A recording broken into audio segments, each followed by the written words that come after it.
All right, welcome to Brave Cities Gray Pages. It's just me and the Dangler again Yeah. this morning. Our good brother Hugh Halter is traveling to his hometown to be with his family, actually for the funeral of his father. Mm. So we're really sad for him today, but also lived a long, amazing life, and so thinking about them today.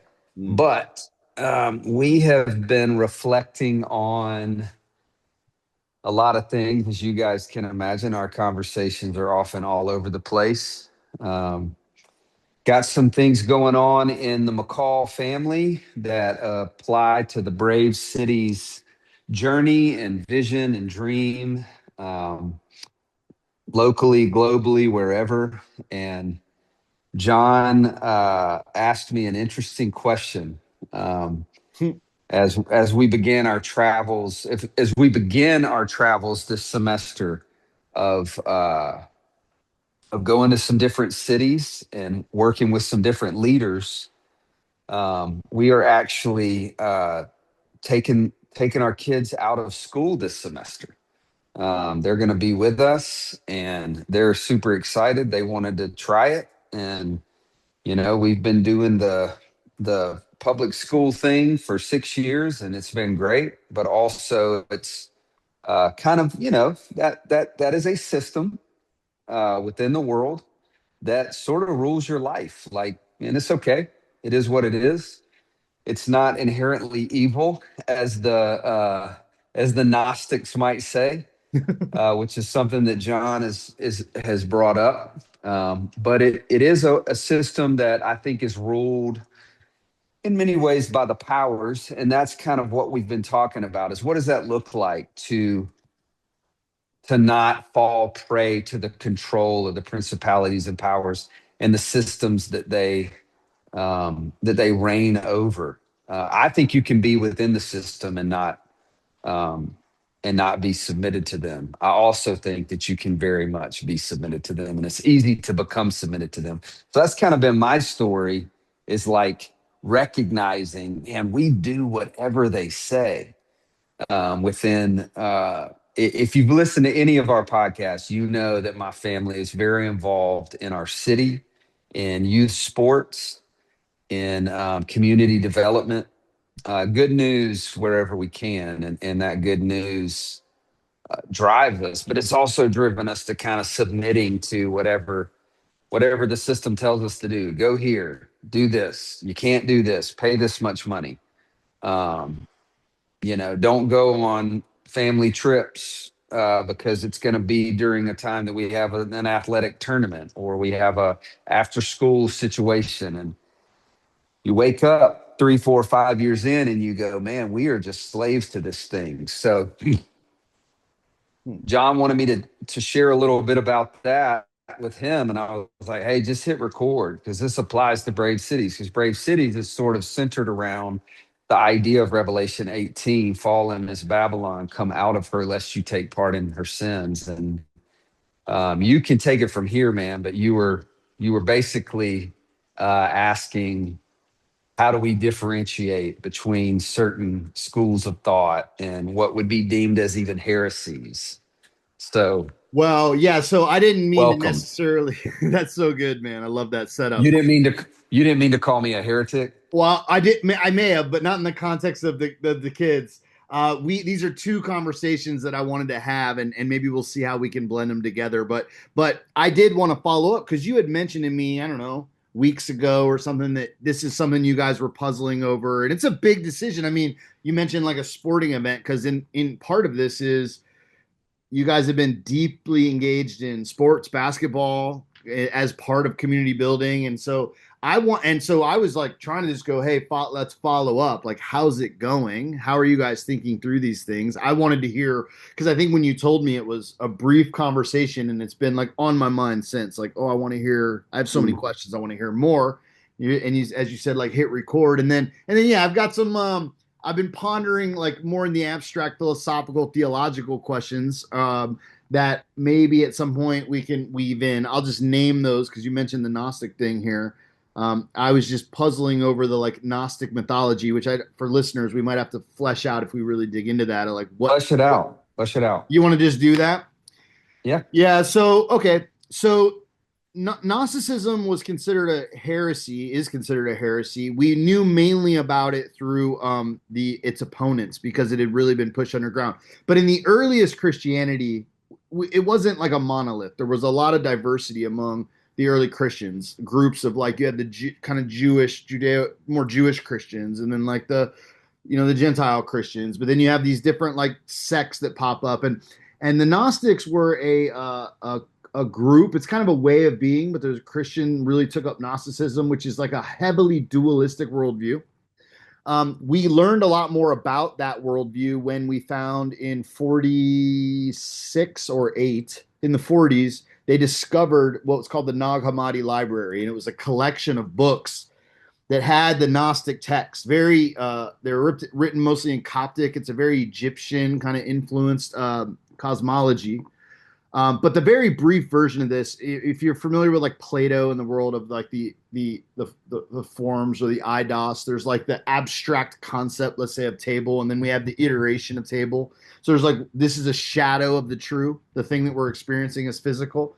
And so that dualism, we would, you'll hear Socrates say, like, my soul is imprisoned in my body. The Gnostics, actually, part of the Republic was found in the Nag Hammadi Library. Like, they really did sync up with this Platonic worldview. So there's another unseen spiritual realm that is what is real.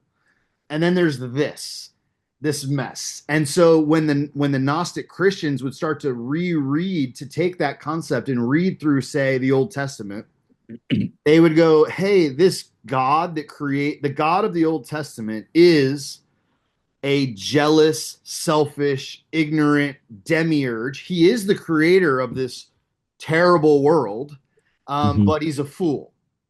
And Jesus actually is sent by a God beyond that God to reveal, Mhm. to remind us of who we are. So this is the idea of like so in Gnosticism, this world is a thing to be escaped, and it is evil, and it maps. And the reason I wanted to bring this up to you is it does map pretty well when you use the language of the God of this world and the principalities and powers that reign over the systems that and you start talking about these things as inherently evil, and then you go, and there is this unseen realm, there's this other place where where there's a true engagement of, even as we're talking to Desi and thinking about these unseen places, I can't help but wonder, like, man, this is an interesting, I'm not calling it the same, I'm not, I actually think there's distinction, but I thought, man, it'd be a fun conversation to tease out the distinction. And Yeah. partly I thought it would be good for those that are listening to not fall into the trap that might be to conflate those things. So that was and then if there's a way to weave these, Well, that might be fun. I want to point out also the inverse trap of not conflating the heresies, which I think is sometimes more of an issue. Like I don't meet a lot of Gnostics, to be honest. No, well, Um, not by name. Not by name. not not by name and rarely by articulative, Okay. you know, intellect either. Like what would you say is the primary heresy of Gnosticism? I would say it's the denial of the physical, you know, kind of humanness. Is that a way to say it? Yeah, The it is. incarnation It's a denunciation of the goodness of incarnate being. and the resurrection, right? Yeah, no, that's they are way more interested in the teachings of Jesus than in which I, by the way, that resonates with me. Like the teachings of Jesus than like the mechanism of salvation of that whole thing. Like that would be more, they would lean that way. It's probably debatable it's probably diverse in the answer to the role of and the place of resurrection, but basically the savior role of Jesus really is more of revealer, like to go, hey, trapped in you is divinity, Hmm. and it was trapped there by the by this demiurge, Right. the evil overlord of this. It's Truman Show. You remember that movie? Yeah. Yeah, it's Yeah. Truman You Show. probably need to define a demiurge. The demiurge. Okay, that yeah. Thank you. So the demiurge is a Which reference really, to. you kind of said it, an evil overlord, like a distant creator that put us in this prison and Yeah. only created a savior to deliver us from the prison. Is that Well, that overlord would not have created a savior. It would have been the god beyond that god, right? That would have sent yeah, someone yeah. into This this is place. this is what I mean is I don't meet many actual Gnostics. No, no, no. I think that's right. I don't think many people would articulate this mythological worldview, but I do think a lot of people embody the mythological worldview. Like they act like all that matters. So Christians that we run into every day act like all that matters is the soul and F the body and F the planet. And we just want to share the gospel and save your soul so you can go to the real world after Which you is escape probably this more prison. Gnostic, right? I'm saying that is Gnosticism functionally. That's what I'm Right. saying. The Christianity that we run into a lot is actually Gnosticism, and it heavily uses Pauline language to be able to do that. Well, it's more influenced by Gnosticism than people think Correct. Which is because really they influenced by they believe dualism. Mm-hmm.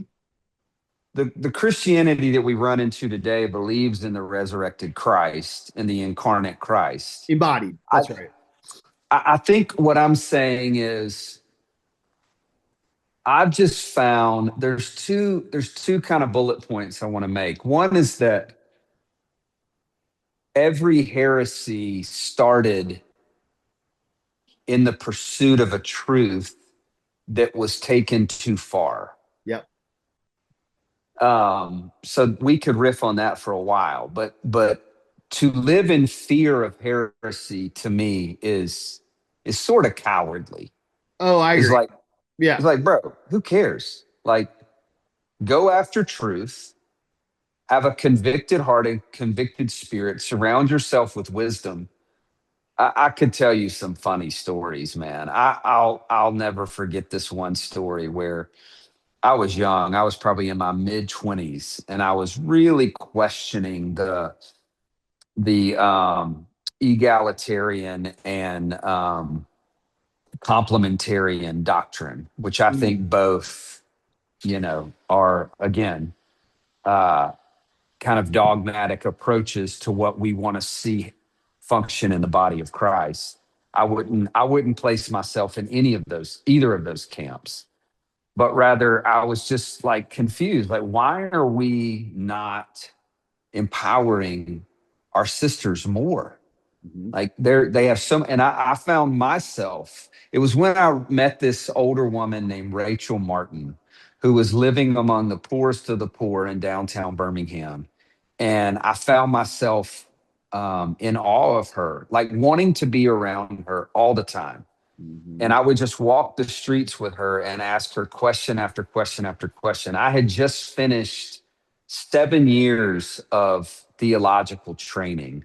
And I was learning, I mean this, I was learning more from this woman in a 20 to 30-minute walk about the character and nature and really even doctrines of Christ than I had in those 7 years. And so this created this kind of schism for me in my worldview because I had an honest, kind of vulnerable, authentic approach to learning. I was going, no one's taught me more than Rachel Martin. Mm-hmm. And that caused me to ask the question. So I remember talking to one of my professors, one of my mentors at the time, and bringing this up. Like, I really think women should have authority. I think we've interpreted, is it First Timothy? Um, Women should not have authority or preach, blah, blah, blah. First Timothy 2. I said, I think we've interpreted this wrong. It doesn't even make sense. Like, it also says women shouldn't wear gold or pearls. And I'm young. I'm kind of trying to pull on this thread. And it's so funny, man. He gave me this warning that I'm not even going to reference here because I think it's just silly. But he was like, just know, young Taylor, that as you open that door, these other doors will soon follow. And they were just crazy. Like, yeah, you might can open that one door of heresy. That's like a window of heresy. Slippery But slope. then Slippery slope. that's a slippery slope. Yeah, yeah, And yeah. these other doors that he referenced never opened. Like they were crazy, bro. They were like, I don't know. I don't even want to reference them Yeah. because it's so silly that it would divert our conversation. The reason I mention that is to go like, man, you can't live in fear of heresy.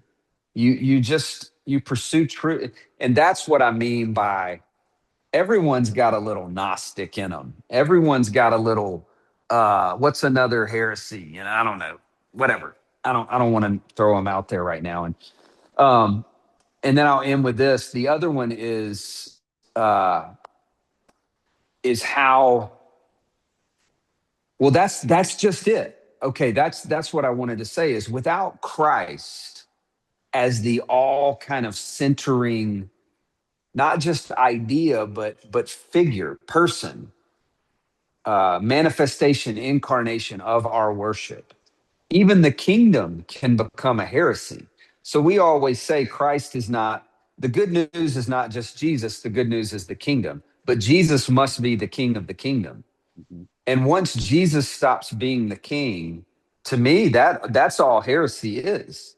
Mm-hmm. That's the that's the cornerstone definition of heresy is when Jesus, the revealed Jesus, stops being the king, then yeah, you're screwed. That's good. Yeah, I like the it's like the don't worry about heresy so much. Like it's funny and I like how you said like they were all some truth that either took it too far or I feel like it was like um Tolstoy maybe. I forget who it was that said like something like heresy is orthodoxy standing still. So like orthodoxy, like good faithful engagement and thought and I pursuit and love that. worship is on the move. And wherever it decides to plant a flag, it's left by the move of God and is now heresy. Like it's something like that. I can't exactly cite where it's from, but then on the same time, the idea that you take some idea too far, or you go, this is the final idea. Let's build our house, our religion on it, or something like that. And then also, I don't know, for me, and this is like maybe I'm decent at this because of like like I was religious studies or whatever. But one of the things that's been important to me is like to your point, don't be afraid, but actually to be able to empathetically, and this is just good in relationship too. Like if you talk to someone, you want to be able to like try on. So like so the example of you taking your kids from school and I guess by implication probably some sports and stuff as well. I don't have kids. So this is an Mhm. unfamiliar reality. But as you tell me, I have to try on the lens as best I can of fatherhood and Mhm. having these children and having these obligations and expenses and the using up of my time that to listen to you appropriately I have to like try on that frame as best I can. And I do think like worldview is similar. Like if you talk to someone with another philosophy, another politic, another whatever, it's like, hey, let me like wear that a little bit. Like what would it be like if I thought X, Y, and Z was different? And then how does that change things? And it's like lenses that we take on and off that we can try on different lenses and it Do you ever go ahead.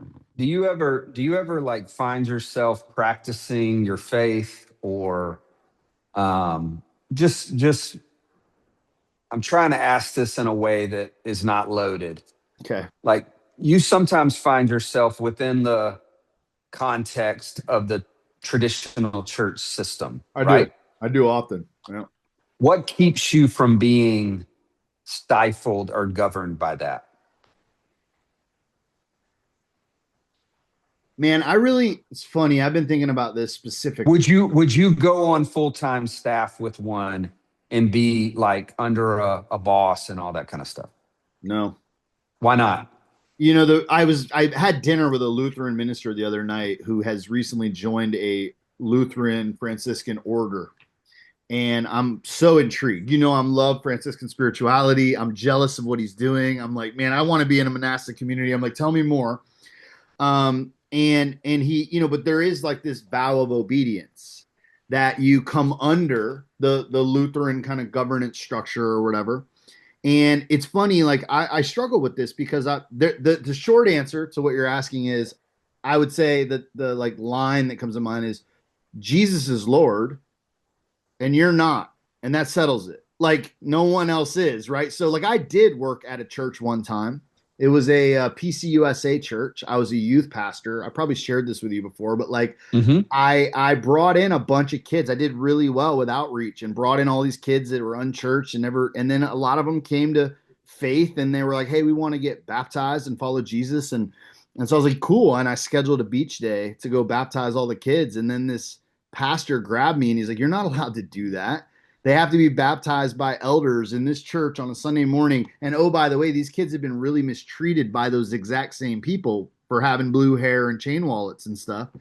And I got fired over this because I was like, basically, I was like, "F y'all. This is not real what you're saying. I do not submit to you at all. And I'm going to like Jesus Lord, you're not.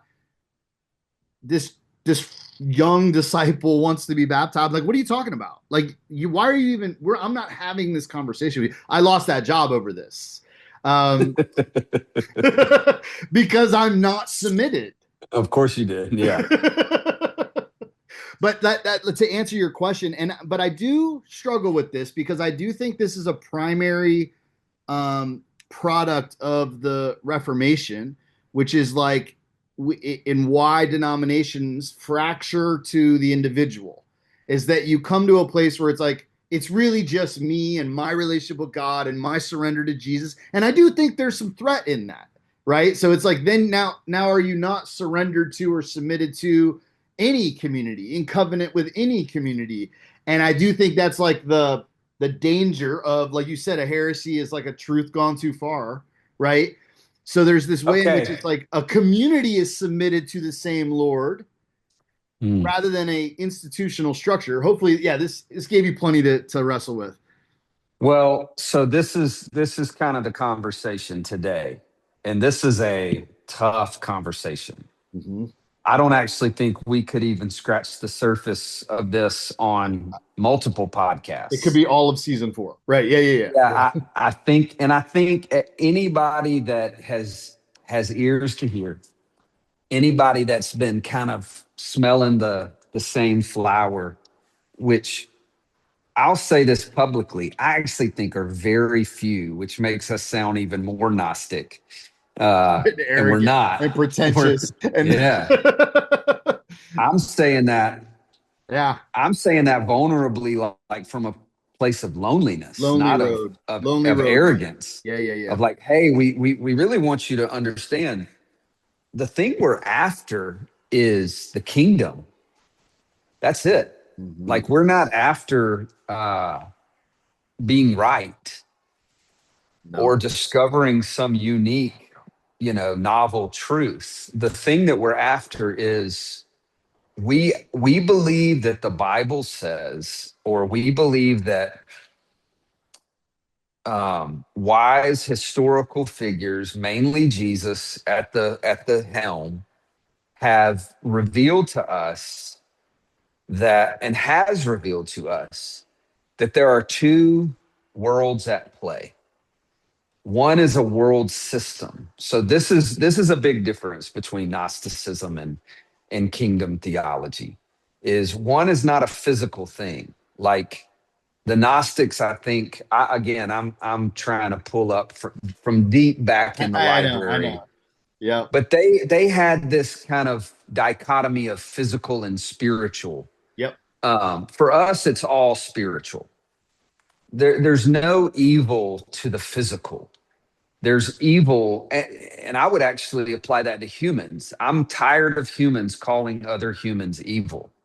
I think it's a misappropriation of an adjective or of an identifier. that's right. The evil that exists are in the principalities and powers, meaning the authority that has been given to the ones who have rebelled against God from long before we were here.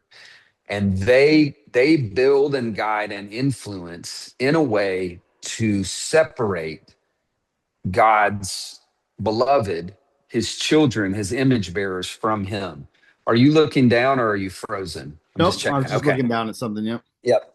Good, good. So when we find ourselves in any of these world systems, I actually think you can identify them. And I've been on a little bit of a journey of just saying, hey, wise people around me, God, like Holy Spirit, can you help us identify some of these? And we've tried to map them out a little bit in our book. Like when we wrote the chapter on mammon and manna, Mm-hmm. that was the effort to identify a world system and a kingdom city. Oh, yeah. Right. So mammon is built on a world system that worships comfort and security. Another term for comfort and security is money and power. Mm-hmm. Security is money, comfort is power. Power over your circumstances, your surroundings, your you want to control this. That's comfort. Um, Now, here's the question. Are comfort and security evil or wrong? No, that's the point. But being submitted to them is bondage. Mm-hmm. That's where we're going with this conversation. So Yeah. if you understand that, if you that's why I asked to be within what we would the church system, again, I believe is a system that is under the authority of the principalities and power. That's why so many of you listening to this Mm. identify with the reality of hitting that ceiling. When you hit that ceiling of authority and you cannot break through it, you know what it feels like. The education system is another one to me. And the reason this conversation has become really personal to me as a father or as a mom and dad, my wife and me as mom and dad of five kids that are heavily involved in youth sports, is we are here to say and to declare from the mountaintop that the youth sports system is under the authority of the principalities and powers. And I am telling you, there is no question in my mind about it anymore. It is designed to for corruption now, to tear apart the family, to isolate, to exclude the poor, to control your time. It is win at all costs. It is a Mm. meritocracy that involves very little merit, no integrity, no virtue, no hard work. Mm. Hard work only if it is matched with merit that produces wins.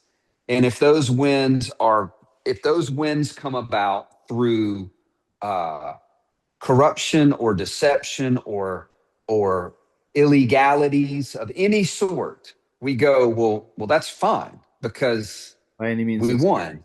Yeah. I'll bring it down to the lowest common denominator or the lowest level of understanding. We allow as adults, we allow grown men to speak to young people in such a vile and um, Mm. shameful tone and language because we believe that it will produce victory. And we wrap it in these concepts. Go watch the movie Varsity Blues and watch how the dads accept this coach, I can't remember his name, speaking to the football players. They accept it because they go, well, he's turning them into men.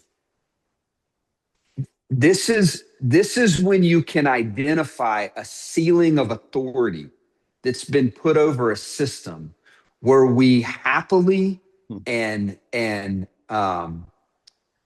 even non-reluctantly accept corruption and control and what I would call evil That's what is evil for the sake of the results that that system has promised us. Mammon, meaning career, comfort, and security.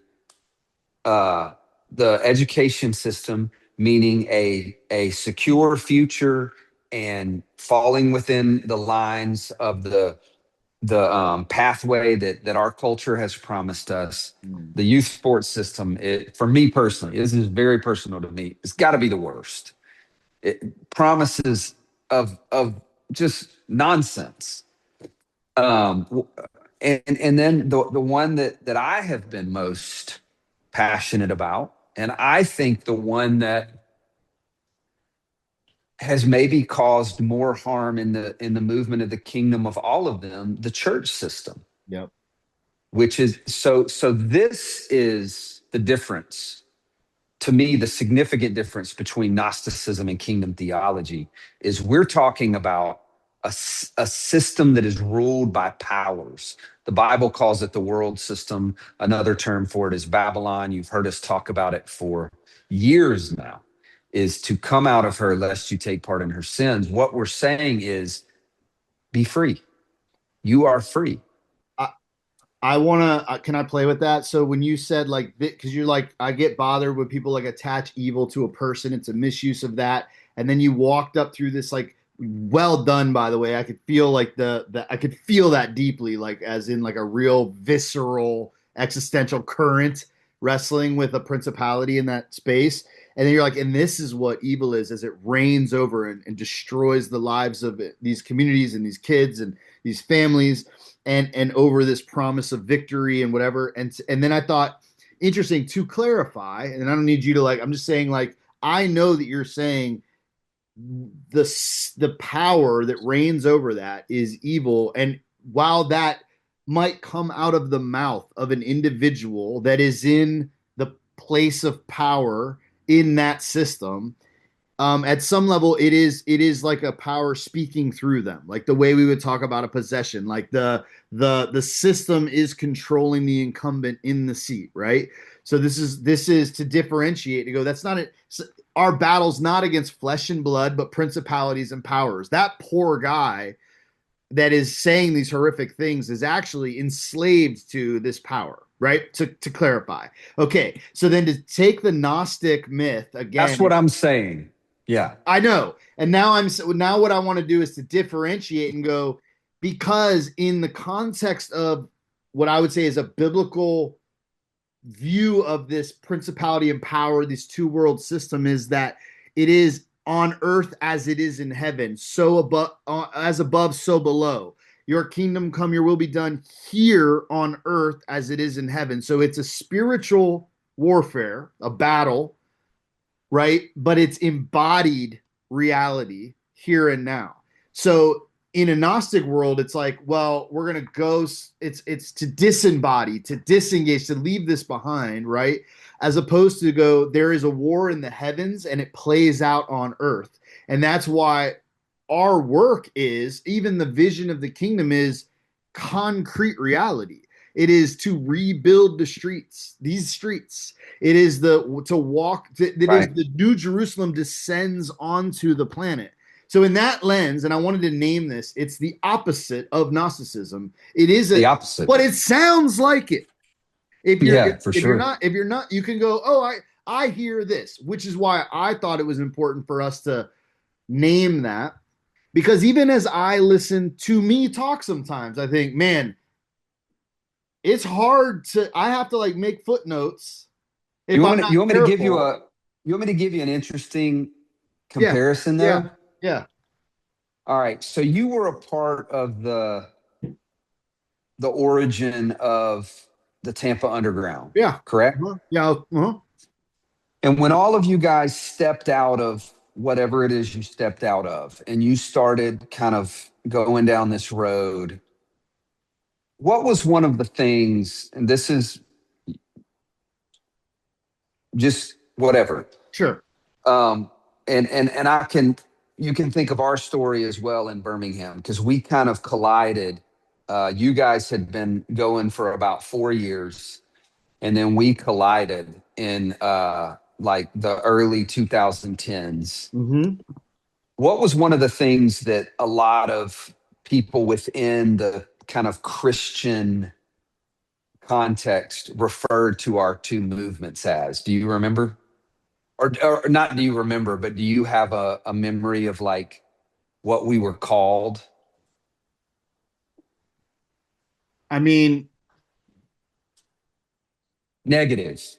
cult might be Cults, one. right? Yeah. No, cult is it. So you Oh, that's nailed what it. you're looking for. Okay. And you know what's interesting? If What? you think about this, if you just are generous and considerate, they're far more cult-like than we were. The traditional Christian environment is far more cult-like. It's Well, centered it's around a single leader. command and It's control structure. Yep. go ahead. No, that's it. I mean, I'm just we can go back and forth, whatever. Yeah, it's all of those things. And You're in or out. it was so fascinating to me. And the minute you're out, what happens? You're out. You're Done. We div- don't want you're anything to do with you anymore. you are reprobate. And I looked at the landscape. Again, young man just trying to understand the journey, and I'm going, wait a minute. I just took a class on cults. It was called Contemporary Religious Faiths, and it was a kind term around we're going to study cults. And I looked at all of the factors of what makes up a cult, and I go, y'all are cults. Like, bro, this is a communal work that's we're just kind of It's moving and blurry at the edges. No one's asking permission from anyone. We're all just kind of dancing to the same music. It was yeah. closer to like So a nightclub the, in a like we all hear the same beat. and that's what I find so fascinating about the deceptive spirit of the powers of our enemy is he actually Kansas City shuffles everybody. He switches everything. You go I'm not going to buy into the two-party system in our country. And then everyone goes, you're not a patriot. You go, but I actually want better for like I want us to thrive as a nation. But this thing is just divisive constantly. Mm-hmm. And it hates everyone over here that's your countryman. Mm-hmm. It's like, no, you're not a patriot. Mm-hmm. And you go, well, I don't think I want to practice within this controlled system that's all based on what this one guy on this stage is saying. And they go, oh, you're a cult. You're a cult. And it's like, wait, hold on, you're a cult. Like, how's this working? You go, I think we're in a battle not against flesh and blood, but against the principalities and powers. And they go, oh, you're Gnostic. And it's like, no, no, no. You're Gnostic. Yeah, This is right. wild. It is. It is. And to me, it takes an incredibly disciplined and almost borderline anarchist type personality to go, I don't think you're right, man. I think you're calling me what y'all are. And I don't want to be a part of that anymore. And that's what I mean by like, these Mm-hmm. systems are so confusing. For instance, I'm not talking about homeschool. This is bigger than homeschool. Like when I told people, I've shared with a few close friends, like, hey, we're pulling back from school, from like traditional education system school this semester, just this semester. Um, and they go, oh, so you're homeschooling. And I'm like, no, no, no, but maybe, I guess. I don't like we're doing a lot of things. We're going to do this, and it's like everybody creates these dichotomies, right? But what I'm trying to get at, and I'm gonna stress it again, is we have to be able to recognize the systems that are ruled by the principalities and powers, number one, and then when they begin to rule our lives, number two. Yeah. And the reason I asked, do you ever find yourself practicing within the traditional church system? You go, yeah, sure. Because I don't think anything's wrong with that at all. I don't think Yeah, that's okay. So anything's this, wrong with practicing within the education system. yep. I don't think anything's wrong with practicing within the youth sports system. I don't think anything's wrong with having a career. I think you have to, as a man or a woman, and specifically as a brave city leader, you have to go, where do these systems have authority over my life? And how do I? That's what it means by taking part in her sin. So the line that keeps echoing in my mind is, people, and you hear people say it all the time, like be in the world, not of the world. But like this is the concept of like, yeah, you're in the like, yeah, there's a world system. Like we have not moved out and become desert fathers. We have not tried to paddle our way away from the systems of. We're actually trying to set our table in the midst of our enemies. And I don't mean our neighbors. I mean the principalities and powers that reign over people.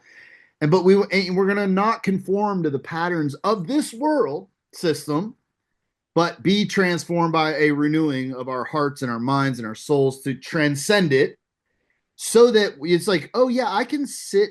And it's a very good question then when you're asking like, do you find yourself in the traditional church setting? And I'm like, oh yeah, all the time. And it is like a way to go like, but are you surrendered to it? And I'm like, oh, by no means, by no means. And I also would say I'm alien and a stranger in all of the contexts in some way, but I'm also like embedded in a friend. I try to like I'm like, it's funny. I partner with all these churches. I'm like, I'm a member. I'm a member. I'm a member. I'm like, I'm with all y'all. Like because all y'all are part of the bride of Christ in our city. So whether you know it or not, there is no Catholic or Protestant. There is no, Jew or Gentile. There is no Baptist or Presbyterian. Like those things aren't real. Uh, and I think Right. that the reality is in all of your congregations are some of the bride. And then there's other people here too. And yeah, I do think it's a good question, man. Say that last part again. Well, what I would say is in every one of those places that I go to the Catholic Church and I find brothers and sisters and saints, and then just people like other people, just religious people, like Irish people that were raised in the system and go, yeah, you just come here on Sunday and you like go to confession and you sign of the cross and you go to the Baptist church or the Lutheran church and you go, man, in all of these places, in the most charismatic of places, in the non-denom places, in the strangest of places, you're like, his people are here. They're real. They're here. Unfortunately, I'd find many of them still have like the hooks of these systems in them. They don't see this piece and they're not asking. So like it is what it is. Like all of us have but they're there. They're real. They're brothers and sisters. And then there's just religious people.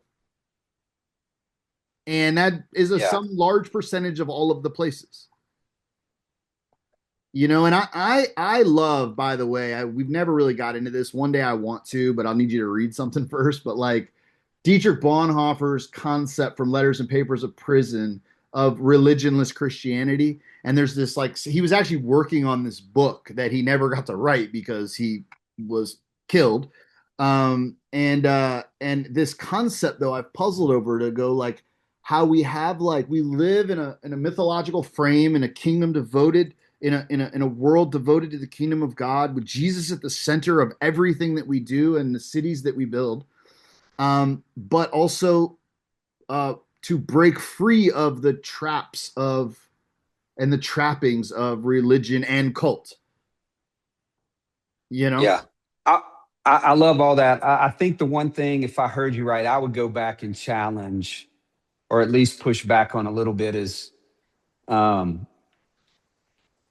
my like kingdom worldview has more. Um, I have a hard time not seeing anyone as my brother and sister.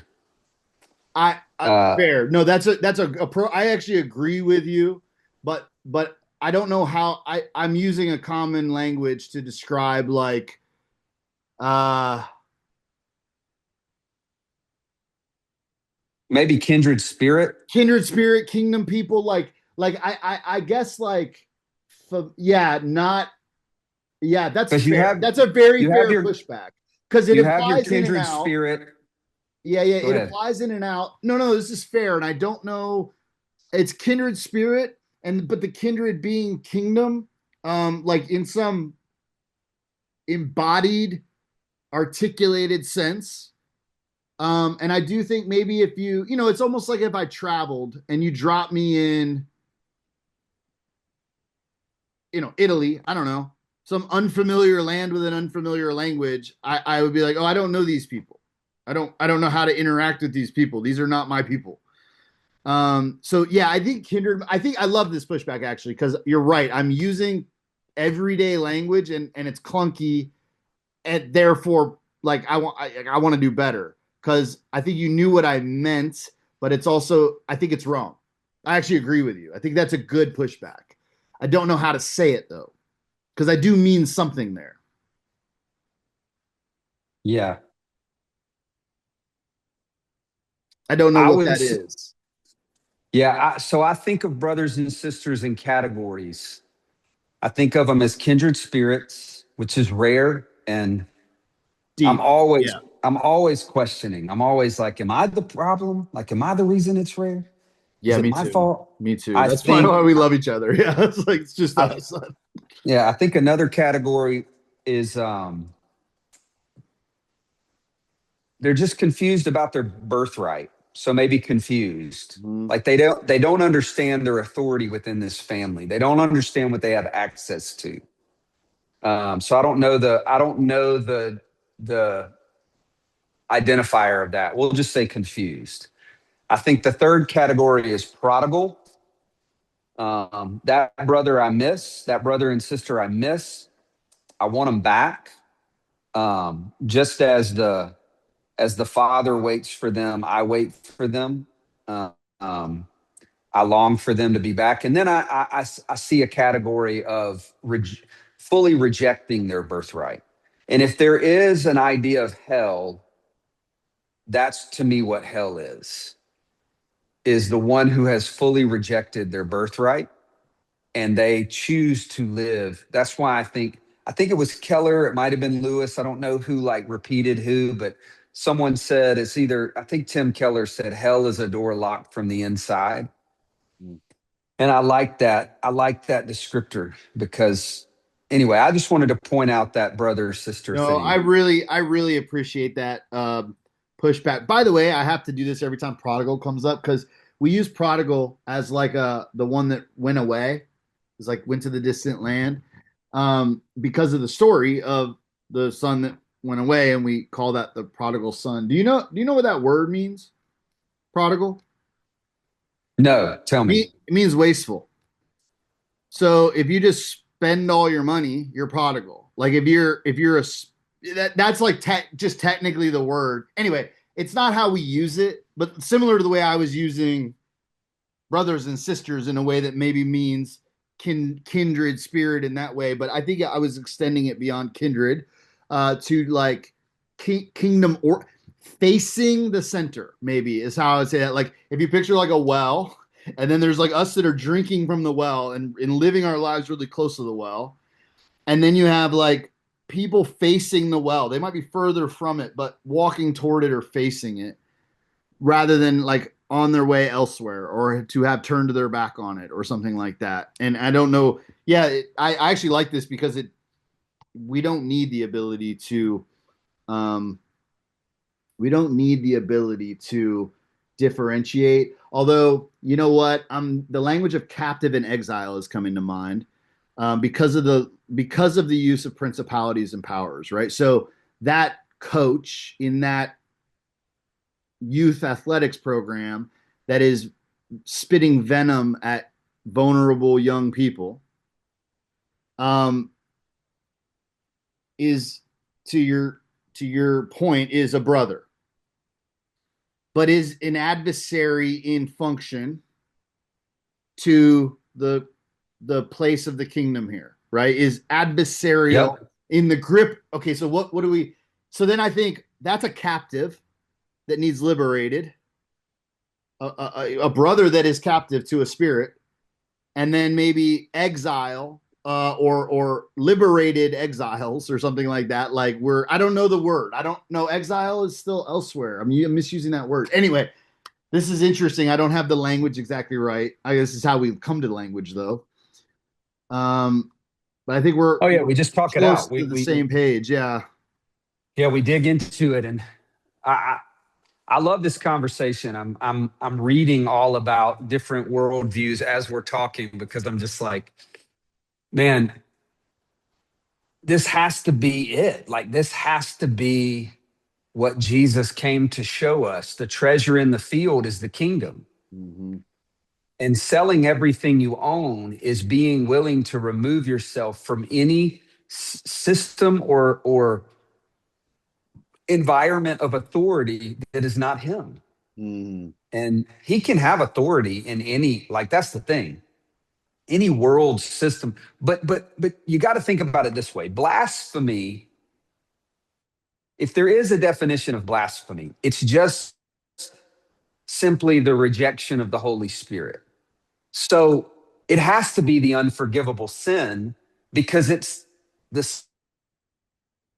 sin where you say, I reject forgiveness. Like it's cyclical, it defines itself. Someone would go, I don't want to commit the unforgivable sin. And I would say, then that's impossible for you. If you Mm-hmm. don't want to, you can't. Mm-hmm. Because the act of it is saying, I don't want it. Mm-hmm. In the same way, placing yourself under the authority of a system that is controlled by the principalities and powers is the act of saying, Jesus, you do not have authority. It's a cyclical process. The kingdom, Implicitly, yeah. Mm-hmm. the kingdom life allows you to go, only Christ has authority. Yeah. Whatever he says, wherever I will go. So if he says, go into the blank system and be a light for me, you go until you don't, because you just follow his authority. Mm-hmm. And when I found myself fully submitted to these authorities, to these principalities and powers in my own family's life, I said, we got to pull out. We God is moving us in a new direction. And I'm terrified of that direction because I'm terrified of relinquishing control back to Christ and away from these things. And to me, that is the essence of Revelation 18, of Yeah. saying, we've come out of her lest we take part in her sins. Mm-hmm. Man, I'm proud of you for doing this. Like, I mean, I know it's not you could care less, but I'm like the idea of having the guts and the strength and the courage, like, and honestly, even to pay the cost that it is to.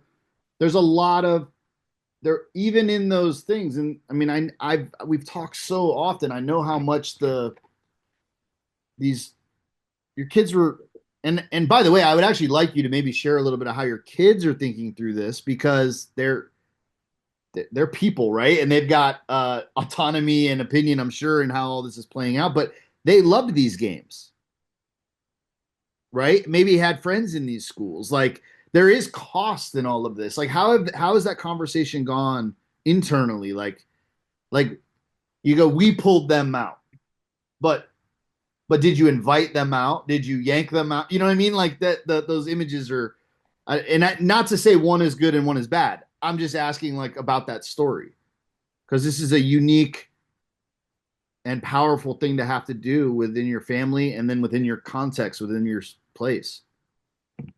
Yeah, I think that's a conversation for another time, but it's such a good it's such a good thing to bring up because if you know my family, if you followed our story, we decided years ago that we're just going to make decisions as a family, which sometimes pauses things, like, or not pauses, but delays what I really want to do.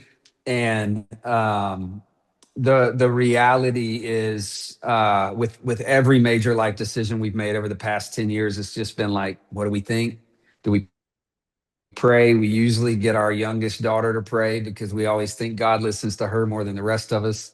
Probably. And this was nothing different. I first decided to just spend time with my oldest son because it was most applicable to him Yeah. and his journey, and I couldn't have been more proud and even like wowed by his insight into, man, again, I hate to say it this way because I don't want to make someone else think this applies to your life and your journey. But his thing was, Dad, I just think I'm created for more than this. Mm. And I'd love to see what else is out there. Um, Mm. he's still passionate about sports. He's still passionate about fitness. We're going to see what that looks like. But I've been pondering starting a podcast just on youth sports because I want to burn this thing to the ground, man. I Wow. think there's so many lies around young people and families and what's being told to them, and all this nonsense of like, we're going to get you to the next level and we're going to make sure you, and I'm like, what's the next level? What are you talking about? Yeah. The next level is just another system that controls your life. The Mhm. idea is the liberating idea is we're going to raise up young men and women that know who they are Yeah. Yeah. and that are confident in this world to give themselves to whatever the spirit of God leads them to do. So yeah, then I had, my second son is about to start high school, and we had the conversation. I had the conversation with him next, just he and I together. And it couldn't have been more encouraging. I mean, it was just it's like, why did it surprise me? We've grown up in this reality. Yeah. And so now when that reality comes to a helm, they go, well, Dad, this is what we've always believed. Yeah. And let's do it. Whatever, wherever God is leading us, let's go. Yeah. And then we did it family, and yeah, it was amazing. It was like, I wish we could have recorded it, to be honest, but that would have been a little exploitive. But I wish we'd have had a It would have been. camera. But it We would. sat Yeah. around our fire pit in our backyard, and we just said, hey, this is what God seems to be speaking to mom and dad. What do y'all think? And there was just fireworks. It was like, we this is what we want to do. Like, and the next week we did the apostolic family on mission podcast, which will come this one. But um that's when we really started, Lindsay and I really started going, what do we like, this is it, man. And this is for you too, but like, we got this moment, and we can't lose sight of the truths that Jesus has taught us and the life he's led us in. So yeah, when I say we pulled them, it's actually misleading. We did because we have the authority to do it. Yep. They can't do that. But we did it at their request. I'm We glad. did it I'm at glad I their asked. like This is great. Yeah. affirmation of, we want to see the biggest version of the kingdom possible, but in their little 16, 14, 11, 8, 6-year-old brains. I got their ages all wrong. 11, 9, 8-year-old brains. So Man, this is great. it's a good combo. This Yeah. is good.